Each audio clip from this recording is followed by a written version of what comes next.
Paano mag-mute or maglinis ng CPR. Ganito lang po siya kasimple guys. Ayan, punta po tayo sa Chrome. Click po natin yung Chrome. Ayan. Pwede nyo po siyang i-search guys. www.youtube.com. Ayan, search nyo lang po yan dito. And then, may YouTube apps na po ako guys. Kaya pwede na po akong diretso. Ayan. Click ko po yung YouTube apps ko. Ayan. Sa bandang taas guys, ayan, may tatlong linya po dun sa bandang taas guys. Ayan, pindot lang po natin. Ayan.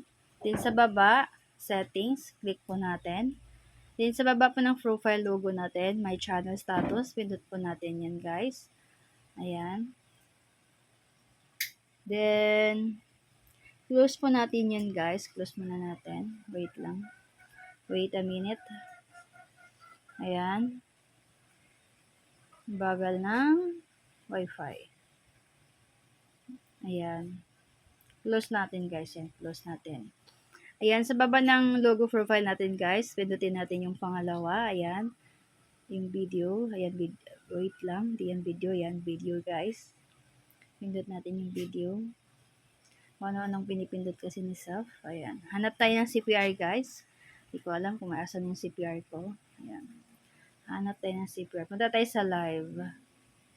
Sa live. May CPR tayo sa live.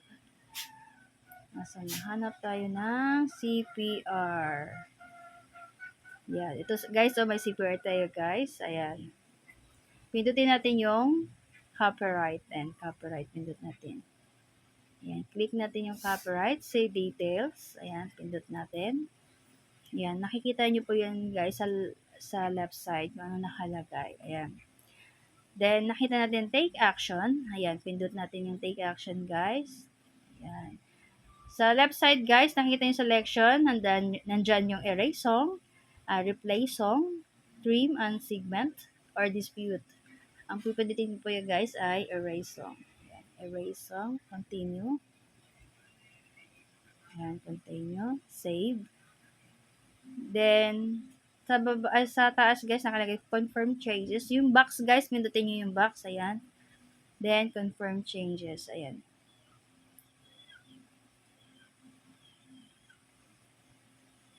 Ayan, loading pa more.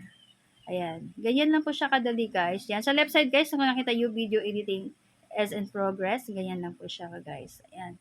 X na po natin. Ayan guys, sa mga baguhan, sana po ay nakatulong.